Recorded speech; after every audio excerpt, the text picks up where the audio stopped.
Welcome to all of you. આજે આપણે discuss કરવાનું છે અકાઉન્ટિંગ કોન્સેપ્ટ. આ જે કોન્સેપ્ટ છે એ કેમ તૈયાર કરવામાં આવ્યા છે સૌથી પહેલા એ જોઈ લઈએ.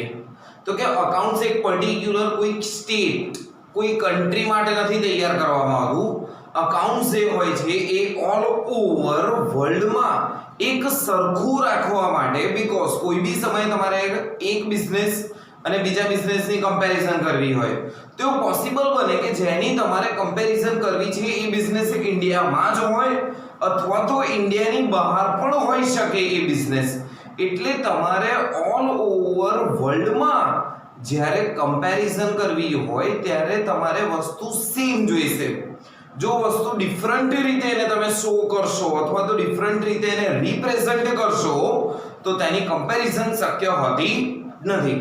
એટલા માટે આ જે કોન્સેપ્ટ છે એને GAAP તરીકે ઓળખવામાં પણ આવે છે, જનરલી એક્સેપ્ટેડ એકાઉન્ટિંગ પ્રિન્સિપલ્સ. આ જે હોય છે એ ઓલ ઓવર વર્લ્ડમાં એક્સેપ્ટ કરવામાં આવ્યું છે કે યસ આના બેઝ પર જ અકાઉન્ટ તૈયાર થાય છે.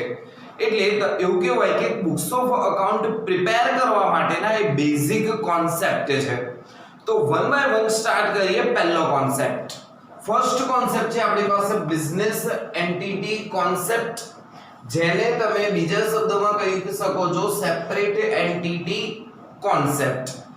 આનો ગુજરાતી વર્ડ શું થાય અહીંયા સમજવાનો ટ્રાય કરો. બિઝનેસ એન્ટિટી કોન્સેપ્ટ એટલે આપણો ધંધો જે છે ને એ અલગ છે એવું દર્શાવવામાં આવે છે. અને બીજો મતલબ પણ એ જ રીતનો થાય છે, સેપરેટ એન્ટિટી કોન્સેપ્ટ. એનો મતલબ ધંધાનું અલગતા બતાવવામાં આવે છે.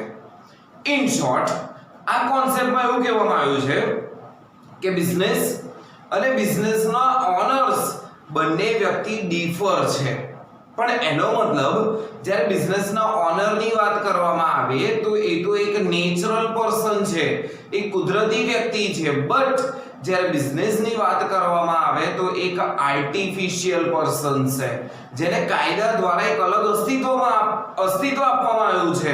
અને આ જ નિયમને આધારે એવું તમે કહી શકો છો કે જે ભી તમે બુક્સ ઓફ અકાઉન્ટમાં એન્ટ્રી કરશો એ ઓનર્સને ધ્યાનમાં રાખીને નહીં પણ બિઝનેસના પોઈન્ટ ઓફ વ્યૂને તમારે ધ્યાનમાં રાખીને બુક્સ ઓફ અકાઉન્ટ્સમાં એન્ટ્રી કરવાની હોય છે.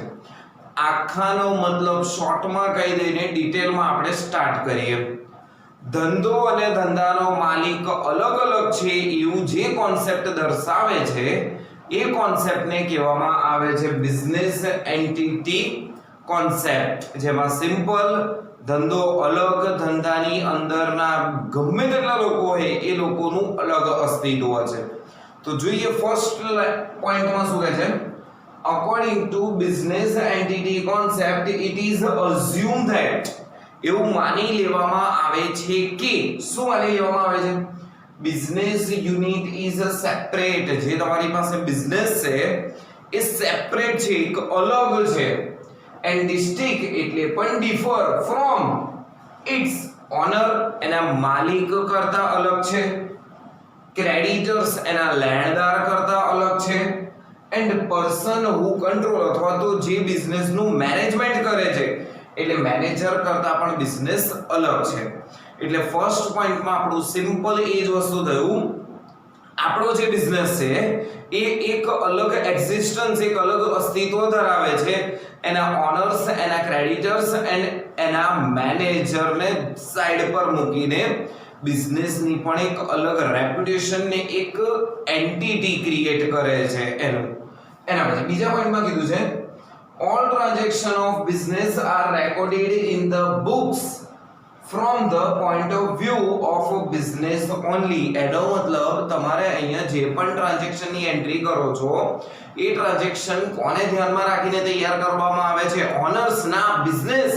એટલા માટે ધારો કે કદાચ અહીંયા ઉદાહરણ આપીને સમજાવું, મેં ઓનર છું, મેં બિઝનેસમાં રૂપિયા ઇન્વેસ્ટમેન્ટ કરું છું તો આપણે કેપિટલ અકાઉન્ટને ક્રેડિટ કરીશું અને કેશ અકાઉન્ટને ડેબિટ કરીશું.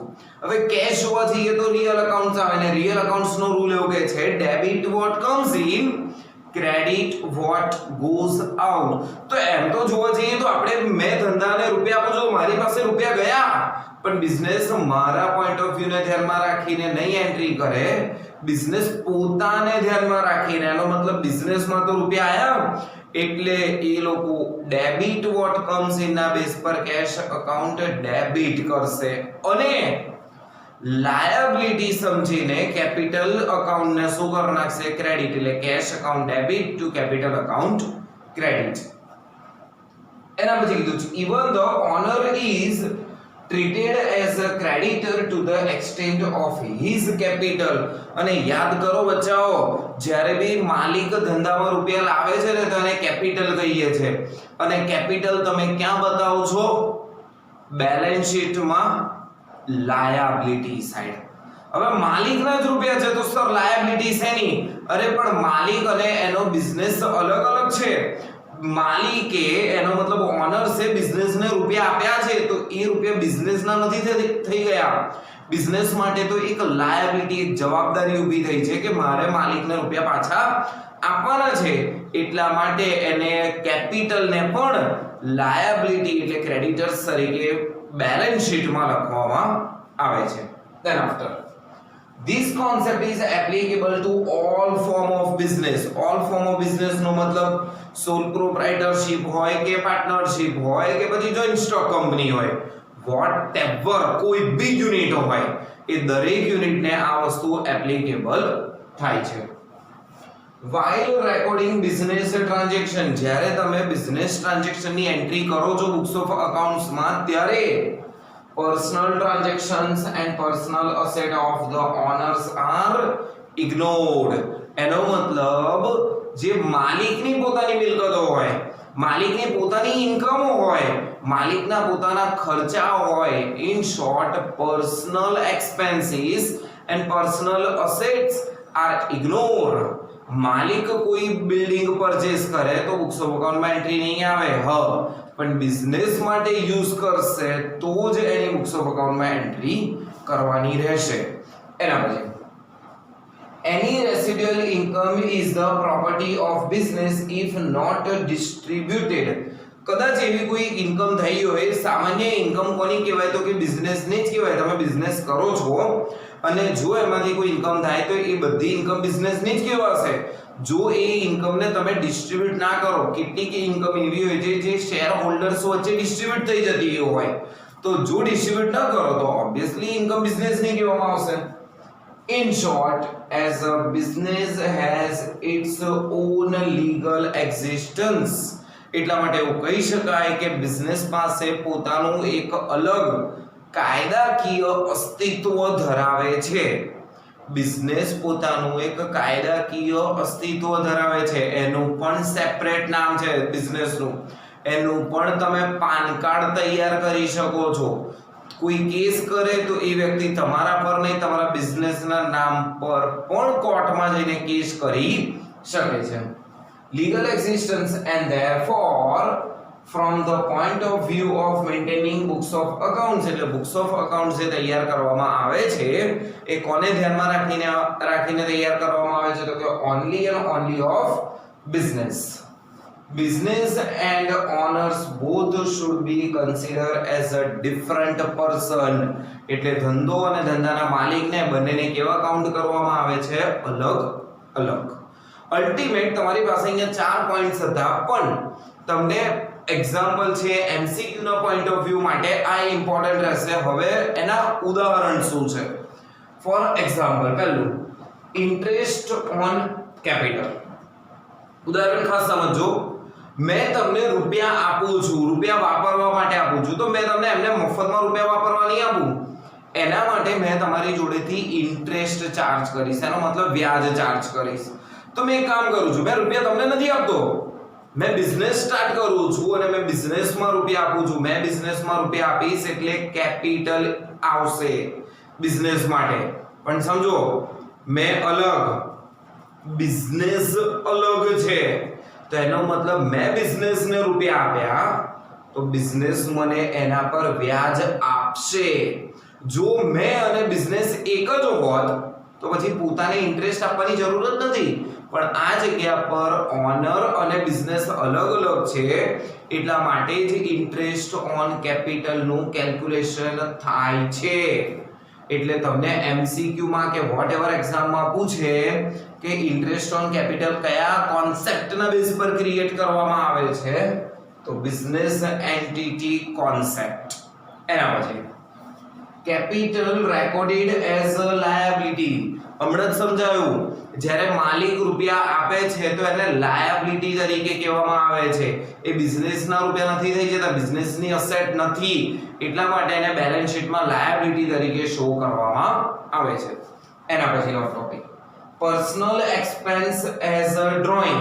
એનો મતલબ મારે કદાચ રૂપિયાની જરૂર પડે, માલિકને રૂપિયાની જરૂર પડે, તો એ રૂપિયા ક્યાંથી લેશે? ઓબ્વિયસલી બિઝનેસમાંથી લેશે. પણ બિઝનેસમાંથી મેં રૂપિયા જો વિથડ્રો કરીશ તો એને ડ્રોઈંગ લખવામાં આવશે. મારા પર્સનલ એક્સપેન્સ એક બી બિઝનેસમાં લખવામાં નહીં આવે.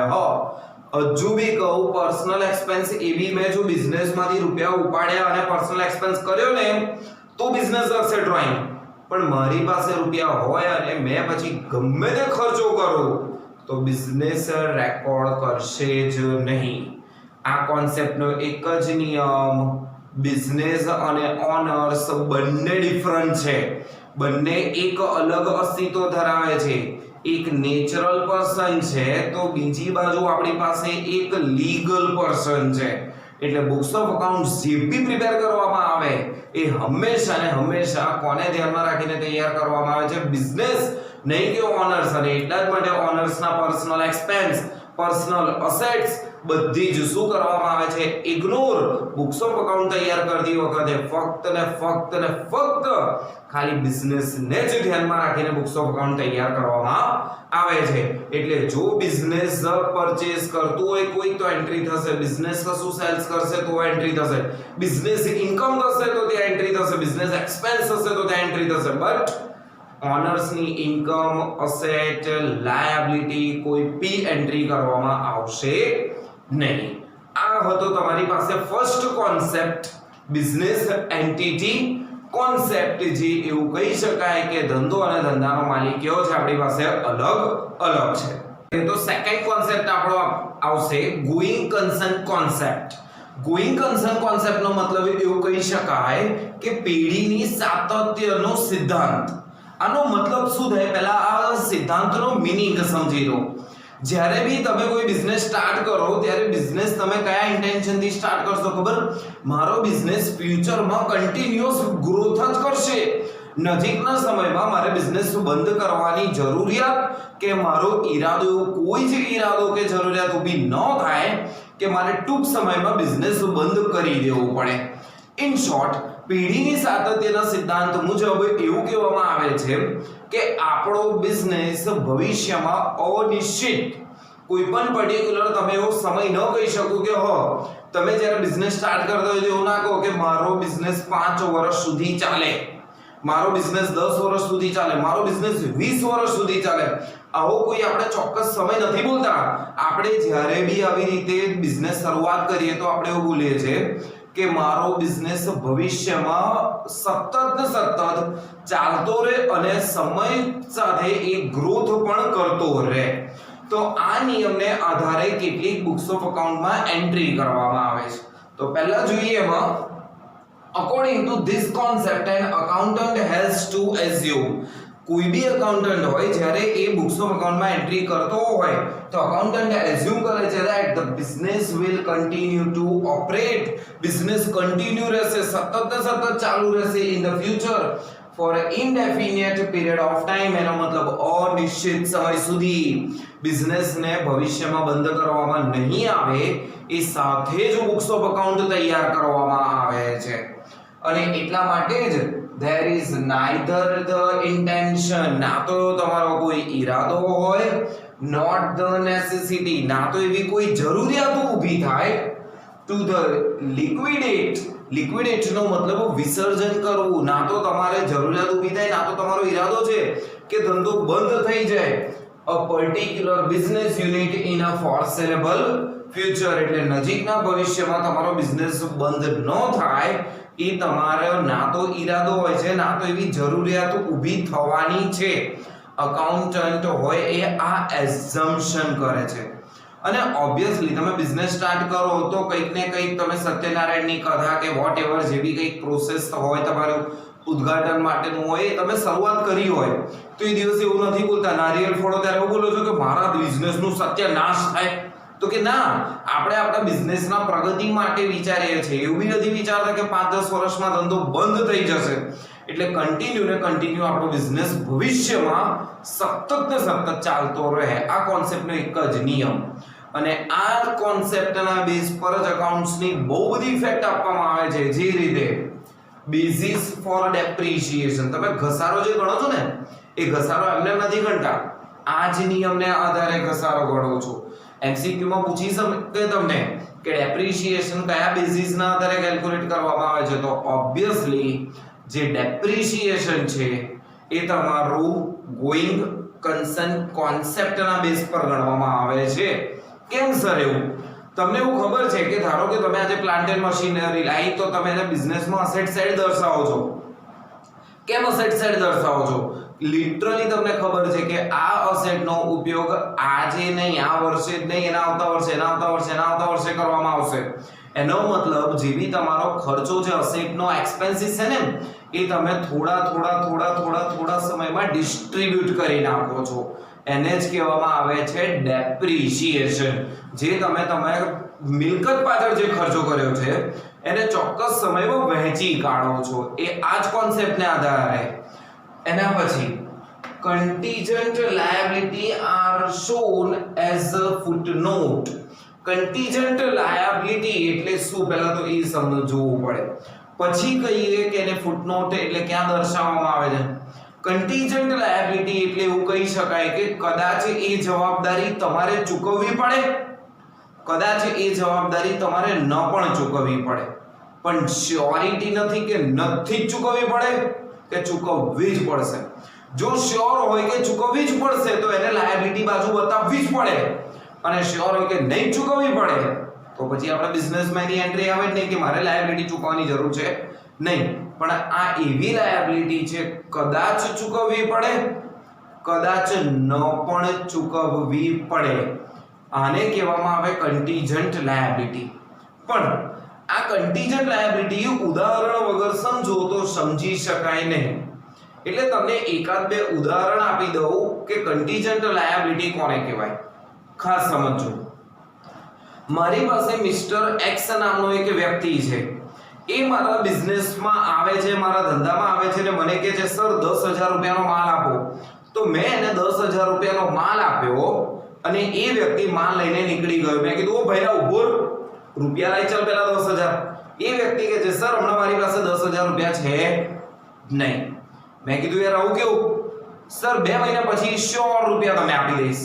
પણ એ વ્યક્તિને યાર મેં જિંદગીમાં પહેલી વાર જોયો હોય તો મારે તો રૂપિયા હું ખબર 2 મહિના પછી મળે ન મળે. એટલે મેં શું કરીશ, એક દસ્તાવેજ જેવું એક કાગળિયું લઈશ. એ કાગળિયા પર મેં એટલે સેલર એવું લખી દઈશ મિસ્ટર એક્સ પાસે, મિસ્ટર એક્સ ને મેં 10,000 રૂપિયાનો માલ વેચ્યો છે, આ તારીખે વેચ્યો તો 2 મહિના પછી એટલે કે આ તારીખે મિસ્ટર એક્સ મને 10,000 રૂપિયા આપશે. અને નીચે મિસ્ટર એક્સ જોડે સહી કરાવડાવી દઈશ. આ સહી કરાવીને કાગળિયું મારી પાસે રાખીશ. આ કાગળિયું મારા માટે શું કહેવામાં આવશે? બિલ્સ રિસીવેબલ કહેવામાં આવશે. હવે આ બિલ રિસીવેબલના રૂપિયા મને જે 10,000 છે એ ક્યારે મળશે? તો 2 મહિના પછી મળવાના. પણ મારે રૂપિયાની ઇમરજન્સીમાં જરૂર પડી છે તો શું મને આના રૂપિયા મળી શકે? યસ. પણ કઈ રીતે? તો કે આ જે બિલ્સ છે, જે બિલ્સ રિસીવેબલ છે, સિમ્પલ લેંગ્વેજમાં સમજવા માટે એવું કહું કે મારી પાસે આ જે કાગળિયું છે ને એ કાગળિયું લઈને મેં બેંકમાં જઈશ અને બેંકને કહીશ કે બેંક ચાલ રૂપિયા લાય. બેંકને શું કરીશ? બેંકને કાગળિયું આપી દઈશ અને એના બદલામાં મેં રૂપિયા લઈ લઈશ. એનો મતલબ આજથી આ કાગળિયાનો માલિક કોણ? તો કે બેંક. બેંકે મને રૂપિયા આપી દીધા. ઓબ્વિયસલી બેંક મને પૂરેપૂરા ના આપે. બેંક શું કરશે? ધારો કે બેંકે મને 10,000 ની ઊંડી હોય તો 10,000 ના બદલામાં 9,700 9,500 એવા જ રૂપિયા આપશે. કેમ સર 200 300 રૂપિયા 500 રૂપિયા કટ કર્યા? એ 2 મહિના બેંક વેઇટ કરશે. 2 મહિના પછી બેંક મિસ્ટર એક્સ પાસે જશે અને મિસ્ટર એક્સ બેંકને રૂપિયા આપી દેશે 10,000 રૂપિયા. એટલે જોવા જાવ તો બેંકને શું થયું ખબર, ફાયદો થયો આ જગ્યા પર. બેંકને ઇન્કમ થઈ આ જગ્યા પર 200 300 500 વોટએવર. હવે આ જગ્યા પર કન્ટીજન્ટ લાયબિલિટી કઈ આવી હવે એ સમજો. મિસ્ટર એક્સ મને બિલ્સ આપ્યું, આ બિલ્સ મેં બેંકમાં વટાવી લીધું, ડિસ્કાઉન્ટ કરાવી લીધું. મેં તો આ જગ્યાએથી ટ્રાન્ઝેક્શનમાંથી છૂટો થઈ ગયો. પણ જ્યારે મેચ્યોરિટી ડેટ આવશે, જ્યારે પાક્યા તારીખ આવશે, ત્યારે બેંક મિસ્ટર એક્સ પાસે રૂપિયા લેવા જશે. મિસ્ટર એક્સ બેંકને રૂપિયા આપી દેશે તો ઇટ્સ ઓકે, પણ ન આપે તો બેંક મારી પાસે રૂપિયા લેવા આવશે. કારણ કે બેંકમાં બિલ રિસીવેબલ જે છે એ ડિસ્કાઉન્ટ મેં કરાવ્યું છે. તો એવું બી બની શકે કે મિસ્ટર એક્સ રૂપિયા ના આપે તો એનું પેમેન્ટ મારે કરવું પડશે. એટલે મારા માટે કહેવાય આ કન્ટીજન્ટ લાયબિલિટી. કઈ રીતે કન્ટીજન્ટ લાયબિલિટી? મિસ્ટર એક્સ ચૂકવી દે તો મારે નથી આપવાના, મિસ્ટર એક્સ નો પેમેન્ટ કરે તો મારે ચૂકવવું પડશે. આને કહેવામાં આવે કન્ટીજન્ટ લાયબિલિટી. બીજું એક ઉદાહરણ આપીને કહી દઉં. ધારો કે કોઈ એક પર્ટિક્યુલર કંપની છે, એ કંપની જે બી છે એ કંપની પોતાની કોઈક ખાદ્ય પ્રોડક્ટ વેચે છે. એનો મતલબ એવી પ્રોડક્ટ વેચે છે જે તમે ખાઈ શકો છો. હવે એ પ્રોડક્ટ ખાવાથી પર્ટિક્યુલર કોઈક વ્યક્તિને કંઈક ને કંઈક પ્રોબ્લેમ થયો, કે એના હેલ્થને પ્રોબ્લેમ થયો. તો શું થયું, એ વ્યક્તિએ કંપની પર કેસ કર્યો કે ભાઈ તારી પ્રોડક્ટ ખાવાથી મને પ્રોબ્લેમ થયો છે, મારે ઓપરેશન કરાવવું પડ્યું, કે વોટ એવર મારે ટ્રીટમેન્ટ કરાવવી પડી, કે હેલ્થ મારી બગડી, વોટ એવર કઈ બી કંપની માટે એને કેસ કર્યો કે તારી આ પ્રોડક્ટના લીધે, તારી આ વસ્તુના લીધે મને કંઈક ને કંઈક પ્રોબ્લેમ થયો છે. પણ કંપની બી શું કરશે, કંપની બી એવું કહેશે ભાઈ આ પ્રોડક્ટ દુનિયામાં તું એકલો નથી ખાતો, બહુ બધા લોકો ખાય છે. એટલે કંપની શું કરશે, પેલા જે વ્યક્તિ છે એ વ્યક્તિનો રિપોર્ટ કરાવશે અને ચેક કરશે કે એ જે બીમાર થયો છે, કે એને જે બી પ્રોબ્લેમ થઈ છે, કે એને જે બી ટ્રીટમેન્ટ કરવાની જરૂર પડી, શું અમારી કંપનીની પ્રોડક્ટ ખાવાને લીધે એને પ્રોબ્લેમ થયો છે. તો એવા સમયમાં પેલા વ્યક્તિએ કંપની પર તો કેસ મૂકી દીધો, ભાઈ મને કંઈ બી થયું એટલે મને આ જે પ્રોબ્લેમ થયો છે એના માટે તારે મને 10 લાખ રૂપિયા આપવા પડશે, નહીં તો તારી કંપની બંધ, કંપનીનું પ્રોડક્શન બંધ. હા, પછી ભલે ને માઇનોર તાવ આવ્યો હોય, પણ એ તાવ આવવાનું કારણ શું હોવું જોઈએ, એ વસ્તુ ખાધી છે ને એ જ. જો એ કારણ સાબિત થાય તો કંપનીએ 10 લાખ રૂપિયા તમને ચૂકવવા પડે.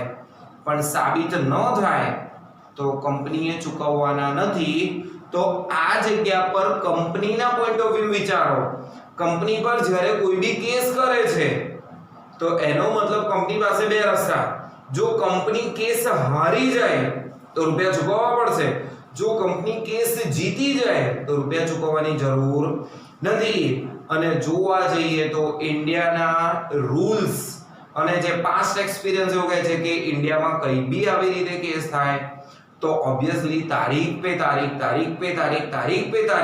તો એવા સમયમાં બેલેન્સ શીટની ડેટ આવી જાય આપણી, માર્ચ આ મહિનો આવી ગયો, 31મી માર્ચ આવી ગઈ, તો એ લાયબિલિટી શું 10 લાખ રૂપિયા ચૂકવવાના છે કે નથી ચૂકવવાના, ક્વેશ્ચન માર્ક છે. આને કહેવામાં આવે કન્ટીજન્ટ લાયબિલિટી. આ કન્ટીજન્ટ લાયબિલિટી કઈ જગ્યા પર બતાવવામાં આવે છે, ફૂટનોટ. ફૂટનોટ એટલે શું, તો કે બેલેન્સ શીટ જે ડ્રો કરી છે એ બેલેન્સ શીટ પૂરી થાય, બેલેન્સ શીટનું જે ટોટલ કરો ને તે નીચે બતાવવામાં આવે છે કે આવી કોઈ લાયબિલિટી છે કે જે બિઝનેસ છે કદાચ ચૂકવવી બી પડે, કદાચ ન પણ ચૂકવવી પડે. આ કન્ટીજન્ટ લાયબિલિટી પણ લખાવવામાં આવે છે ગોઈંગ કન્સર્ન કોન્સેપ્ટના બેઝ પર. કેમ એવું? જો આ લાયબિલિટી આપણે ગોઈંગ કન્સર્ન કોન્સેપ્ટ શું કહે છે કે ભવિષ્યમાં મારો બિઝનેસ સતત ચાલુ જ રહેશે. જો મેં એવું જ વિચારતો હોત કે ભાઈ આ વર્ષે મારો બિઝનેસ બંધ થઈ જવાનો છે, તો એવી લાયબિલિટી મારે કોઈ દિવસ લખવાની જરૂર છે નહીં. એના પછી classification of assets, fix assets and current asset. તમે ફિક્સ અસેટ ને કરન્ટ અસેટમાં ભાગ પાડો છો ને એ બી આ જ રૂલ્સના બેઝ પર. અને સેમ વસ્તુ ક્લાસિફિકેશન ઓફ લાયબિલિટી એટલે long term and short term. હવે સમજાવું કઈ રીતે. તમે ફિક્સ અસેટ કોઈને બી કહો, પણ ફિક્સ અસેટનો નિયમ શું? સર એવી અસેટ કે જેનો લાભ આપણાને 1 વર્ષ કરતા વધારે મળવાનો છે તો એને શું કહી દઈશું આપણે? Fix asset. હવે જોવા જઈએ મેં ધારો કે પ્રોવિઝન સ્ટોર ચાલુ કર્યો, જેમાં મેં અનાજ, કરિયાણું, કોલ્ડ ડ્રિંક્સની બોટલો, આઈસ્ક્રીમ બધું જ રાખું છું. એક જનરલ સ્ટોર સ્ટાર્ટ કર્યો. તો જનરલ સ્ટોર સ્ટાર્ટ કર્યો તો એના માટે મારે મોટું એક ફ્રીઝર જોઈશે. જે ફ્રીઝરમાં મેં આઈસ્ક્રીમ છે, ચીઝ છે, બધી વસ્તુ રાખી શકું. હવે આ જે ફ્રીઝર લાવ્યો એને મારે એક્સપેન્સ તરીકે કાઉન્ટ કરવાનું, તો કે ના, આને મારે ફિક્સ એસેટ તરીકે કાઉન્ટ કરવી પડશે. કે મને એવું ખબર છે કે આ ફ્રીઝરનો ઉપયોગ મેં આવતા વર્ષે બી કરીશ, એના પછી ફ્યુચરમાં કરતો રહીશ. પણ મેં આવું વિચાર્યું કે મેં આવતા વર્ષે બી વાપરીશ આ ફ્રીજ. તો એનો મતલબ તમારા માઇન્ડમાં એવું હતું કે તમે આવતા વર્ષે હજુ બિઝનેસ ચલાવવાનો છો, એના પછી પણ બિઝનેસ ચલાવવાનો છે, એના પછી પણ બિઝનેસ ચલાવવાનો છે. એનો મતલબ તમે ફિક્સ એસેટ અને કરંટ એસેટને ડિવાઈડ કરો છો. લોંગ ટર્મ અને શોર્ટ ટર્મ લાયબિલિટીને પણ ડિવાઈડ કરો છો. એટલે એક વર્ષ કરતા ઓછી લાયબિલિટી હોય, એક વર્ષ કરતા ઓછો તમને એવી કોઈ એસેટ હોય જે ફાયદો આપવાની હોય, તો એને તમે કરંટ એસેટ તરીકે દર્શાવો છો. એટલે અહીંયા મેં કેટલાક ટોપિકની વાત કરી જે તમારા ગોઈંગ કન્સર્ન કોન્સેપ્ટના બેઝ પર તૈયાર કરવામાં આવે છે. આ હતો ગોઈંગ કન્સર્ન કોન્સેપ્ટ, જેમાં એટલી જ વસ્તુ કહે છે કે તમારો બિઝનેસ ફ્યુચરમાં સ્ટોપ નહીં થાય, તમારો બિઝનેસ ફ્યુચરમાં ગ્રોથ જ થશે. ના તો તમારો ઇન્ટેન્શન કે ના તો એવી જરૂરિયાત કે તમારે બિઝનેસ બંધ કરવો પડે, એવી કોઈ પણ પ્રકારની જરૂરિયાત ભવિષ્યમાં ઊભી થવાની નથી. અને એવું માનીને તમે બુક્સ ઓફ અકાઉન્ટ્સમાં બધી એન્ટ્રી આપો છો. એ એન્ટ્રીમાં તમારી પાસે આવે બેઝિસ ફોર ડેપ્રિસિએશન આવી શકે, કન્ટીજન્ટ લાયબિલિટી શો કરો છો, classification of assets and classification of liability. શેમાં fix asset, current asset, while liability classified into long term and short term liabilities. આજના માટે આપણે લાસ્ટ કોન્સેપ્ટની વાત કરીશું, મની મેઝરમેન્ટ કોન્સેપ્ટ, એટલે નાણાકીય માપનો સિદ્ધાંત. આ સિદ્ધાંત એવું કહે છે કે એવા કોઈ બિઝનેસમાં ટ્રાન્ઝેક્શનો હોય, એવા કોઈ બિઝનેસમાં ઇવેન્ટ થતા હોય કે જેને તમે મેઝર્સ એટલે જેનું મૂલ્યાંકન, જેનું માપ નાણામાં ન કરી શકો, એને તમારે બુક્સ ઓફ અકાઉન્ટ્સમાં એન્ટ્રી આપવાની રહેશે નહીં. બીકોઝ આ કોન્સેપ્ટ પ્રમાણે એવું કહે છે કે એવા ટ્રાન્ઝેક્શન અને એવા ઇવેન્ટ્સની જ બુક્સ ઓફ અકાઉન્ટમાં એન્ટ્રી કરવાની જેને તમે ઈઝીલી નાણામાં માપી શકો. ઇન શોર્ટ, પૈસામાં માપી શકો તો બુક્સ ઓફ અકાઉન્ટમાં એન્ટ્રી આવશે. પૈસામાં નહીં હોય તો એ ટ્રાન્ઝેક્શન, એ ઇવેન્ટને કહીશું ચાલ ફટ નીકળ, તને અહીંયા એન્ટ્રી મળશે નહીં. તો શું કહે છે આ concept? Accounting records only monetary transaction. જો રૂપિયા હોય તો વાત કરવાની, નહીં તો વાત નહીં. અલ્ટિમેટ જોવા જઈએ તો આ કોન્સેપ્ટ આજની દુનિયાની સચ્ચાઈ બતાવે છે. એનો મતલબ પર્ટિક્યુલર પર્સન પાસે જો રૂપિયા હોય તો એ વ્યક્તિનો ઇમ્પોર્ટન્ટ ખરી. એ વ્યક્તિ પાસે રૂપિયા નથી તો એ વ્યક્તિનું આપણે ઇમ્પોર્ટન્ટ નથી ગણતા. કે પછી એનામાં નોલેજ હોય પણ રૂપિયા ના હોય છતાં બી એ વ્યક્તિનું ઇમ્પોર્ટન્સ નથી હોતો. બીકોઝ મોનેટરી કોન્સેપ્ટ અલ્ટિમેટ અકાઉન્ટ્સનો રૂલ રિયલ લાઈફ જોડે કનેક્ટ કરીએ છે તો બી એ વસ્તુ સાચી જ બને છે. એટલે અકાઉન્ટ્સમાં એવું કહે છે કે જો મોનેટરી કોન્સેપ્ટ હશે તો જ એને એન્ટ્રી કરવામાં આવશે. સેકન્ડ પોઈન્ટમાં કહે છે transaction and event which cannot be expressed in terms of money.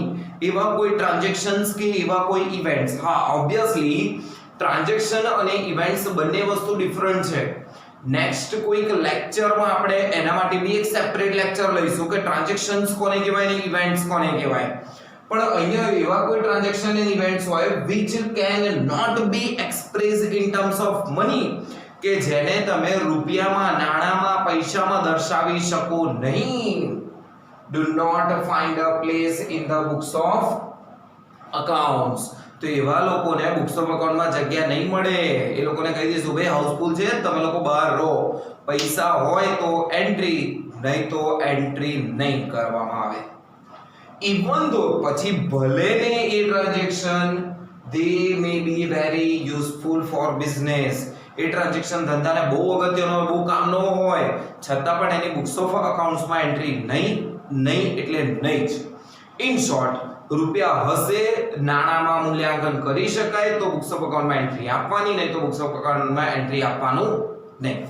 પણ સર કેમ આવું કરે છે? કેમ નાણામાં, કેમ રૂપિયામાં એને મૂલ્યાંકન કરવામાં આવે છે? તો ઓબ્વિયસલી કોઈ બી વ્યક્તિનું કે કોઈ બી કંપનીનું જ્યારે આપણે એસ્ટિમેટ એટલે અંદાજો મૂકવો હોય કે કઈ કંપની સારી છે તો એના બિઝનેસ ટ્રાન્ઝેક્શન સમજવા પડે ને બિઝનેસ ટ્રાન્ઝેક્શનને હંમેશા રૂપિયામાં સમજવા પડે. ઇન શોર્ટ, કોઈ કંપની છે એ કંપનીના બિઝનેસ ટ્રાન્ઝેક્શન લાખો રૂપિયામાં થાય છે, જ્યારે બીજી બાજુ કોઈ કંપની છે એના જે બી ટ્રાન્ઝેક્શન છે કરોડો રૂપિયામાં થાય છે. તો એનો મતલબ તમે એવું કહી શકો કે સર આ કંપની મોટી છે, કરોડોના ટ્રાન્ઝેક્શન થાય. આ કંપની આના કમ્પેરિઝનમાં નાની છે, લાખોમાં ટ્રાન્ઝેક્શન થાય છે. બીજી કોઈ કંપની છે જેના હજારોમાં ટ્રાન્ઝેક્શન થાય છે, તો તમે કમ્પેરિઝન કરી શકો છો. એટલા માટે નાણાકીય એક માપ આપવામાં આવ્યું છે. કારણ કે કેટલીક વખત જો તમે ક્વોન્ટિટીમાં જાઓ તો તમે પ્રોપર અંદાજો ના મેળવી શકો. કઈ રીતે? મારી પાસે એ લિમિટેડ નામની કંપની છે, એ આખા વર્ષમાં 6 એને વ્યવહાર કર્યા અને 6 વ્યવહાર 10 લાખના, એનો મતલબ 60 લાખના એને ટ્રાન્ઝેક્શન કર્યા. એટલે એવું કહેવાય કે 60 લાખનું એને સેલ્સ કર્યો. જ્યારે આ બધું મોટી કંપની છે એને એક જ ટ્રાન્ઝેક્શન કર્યો છે પણ 2 કરોડનો ટ્રાન્ઝેક્શન કર્યો છે. હવે મેં ક્વોન્ટિટીમાં જોવા જાઉં કે સર આને તો 6 ટ્રાન્ઝેક્શન કર્યા અને એક જ ટ્રાન્ઝેક્શન કર્યો, તો આ કંપની મોટી ના. એટલા માટે તમારે જરૂર પડે રૂપિયાની. સર આને 6 ટ્રાન્ઝેક્શન કર્યા તો 60 લાખ થાય, પેલો એક જ ટ્રાન્ઝેક્શનમાં 2.5 કરોડ કમાઈ બેઠો છે. તો એનો મતલબ તમારે જ્યારે બિઝનેસને પ્રોપર સમજવું હોય ને તો તમારી પાસે એક બેઝ જોઈશે, એક પાયો જોઈશે. એ જ તમારો બેઝિક કોન્સેપ્ટ એટલે મની. તો એ લખેલું છે હવે મેઝરમેન્ટ એટલે માપ of business event in terms of money. જો તમે એને નાણાંમાં માપી શકો, help in understanding its state of affairs in a much better way. એનો મતલબ બિઝનેસમાં થતા ટ્રાન્ઝેક્શનને તમે ખૂબ જ સરળતાથી અને ઇઝીલી રીતે એને તમે સમજી શકો છો. એટલે તમારા અન્ડરસ્ટેન્ડિંગ માટે આ કોન્સેપ્ટ તૈયાર કરવામાં આવ્યો છે કે યસ, તમે ભાઈ કશું બી પરચેસ કરો, ધારો કે તમે કોઈ બી વસ્તુ, ધારો કે 5 મીટર કાપડ પરચેસ કર્યું, તો બુક્સ ઓફ અકાઉન્ટમાં એવું ના બતાવવામાં આવે કે પરચેસ ઓફ ક્લોથ 5 મીટર્સ નહીં, ક્વોન્ટિટી લખવાની જ નહીં, સીધી અમાઉન્ટમાં જ લખવામાં આવે છે. તો હવે કેટલાક ટ્રાન્ઝેક્શન્સ છે એવા કે જેના તમે બિઝનેસને અફેક્ટ કરે છે અને બહુ વધારે પડતી અફેક્ટ કરે છે, છતાં પણ બુક્સ ઓફ અકાઉન્ટ્સમાં એની એન્ટ્રી કરવામાં નથી આવતી. તો જોઈએ એવા કયા ટ્રાન્ઝેક્શન છે. Good health of chairman of company. એનો મતલબ કંપનીનો કોઈ ચેરમેન છે, કંપનીનો કોઈ મેનેજર છે, એની હેલ્થ એકદમ જોરદાર છે. એ વ્યક્તિ બીમાર નથી પડતો એટલે રજા નથી પડતી, અને રજા નથી પડતી ને તો બિઝનેસમાં પ્રોપર રીતે કામ કરી શકે છે, એકદમ પરફેક્શનથી કામ કરે છે. અને પરફેક્શનથી કામ કરતો હોવાના લીધે કંપનીનો ગ્રોથ મસ્ત કરે છે. તો જો એ વ્યક્તિની હેલ્થ સારી છે તો શું બુક્સ ઓફ અકાઉન્ટ્સમાં ઇન્કમ બાજુ બતાવી શકાય કે હેલ્થ ઓફ મિસ્ટર ચેરમેન? શું એવું બતાવી શકાય કે હા સર આની હેલ્થ બહુ મસ્ત છે તો આપણા માટે મિલકત છે? અલ્ટિમેટ જોવા જાઓ, પ્રોપર રીતે સમજો, બેઝિક એનું સમજો ને તો કંપની માટે ચેરમેન બહુ મોટી મિલકત છે. પણ શું એ ચેરમેનની હેલ્થને તમે બિઝનેસમાં અસેટ સાઈડ દર્શાવી શકો? ના, કારણ કે હેલ્થને રૂપિયામાં મેઝરમેન્ટ પોસિબલ જ નથી. શું એ ચેરમેનની હેલ્થ 2000 રૂપિયાની ગણવાની? શું એ ચેરમેનની હેલ્થ 2 કરોડ રૂપિયાની ગણવાની? 2 લાખની ગણવાની? 20 લાખની ગણવાની? કેટલી ગણવી? Question mark. ચેરમેનની હેલ્થની તમે કેલ્ક્યુલેશન કરી શકો નહીં, એટલે બુક્સ ઓફ અકાઉન્ટમાં એન્ટ્રી આવશે નહીં. એના પછી good working condition. Good working condition એટલે શું? જે જગ્યા પર કર્મચારીઓ કામ કરતા હોય એ જગ્યા જો સારી હોય, બેટર હોય, જો એ જગ્યા સારી હશે ને તો ત્યાં લોકો ઇફિશિયન્સીથી એકદમ કાર્યક્ષમતાથી વર્ક કરી શકે. પણ જો જગ્યા જ ખરાબ હશે, ત્યાં પ્રોપર હવા ઉજાસ નહીં હોય, અંધારું હશે, તો એ લોકો વર્ક સારી રીતે ન કરી શકે. તો સમજો અહીંયા મારો ટોપિક શું છે? Good working condition. કોઈ કંપની છે, એ કંપનીમાં એવું સમજો કે જે જગ્યા પર વર્કર્સ કામ કરે છે ને એ જગ્યા પર પ્રોપર લાઇટિંગની ફેસિલિટી છે, પ્રોપર એર કન્ડિશન મુકાયેલા છે. કદાચ એસી ન મૂકેલું હોય તો એવું બી કહી શકાય કે હવા ઉજાસ માટે બારીઓ છે, પ્રોપર રીતે વિન્ડો બનાવેલા છે. ઇન શોર્ટ, એ લોકોને અંદર સફોકેશન ન થાય અને પ્રોપરલી રીતે ફ્રીલી કામ કરી શકે. એવું બી નથી કે જગ્યા નાની છે ને બહુ બધા લોકો છે, જગ્યા બી પરફેક્ટ છે, ઇઝીલી મૂવમેન્ટ થઈ શકે છે, બધું જ પરફેક્ટ છે.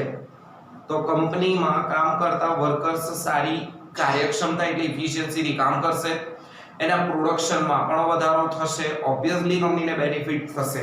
પણ શું ગુડ વર્કિંગ કન્ડિશન તમે બુક્સ ઓફ અકાઉન્ટ્સમાં કશે બતાવી શકો? ના.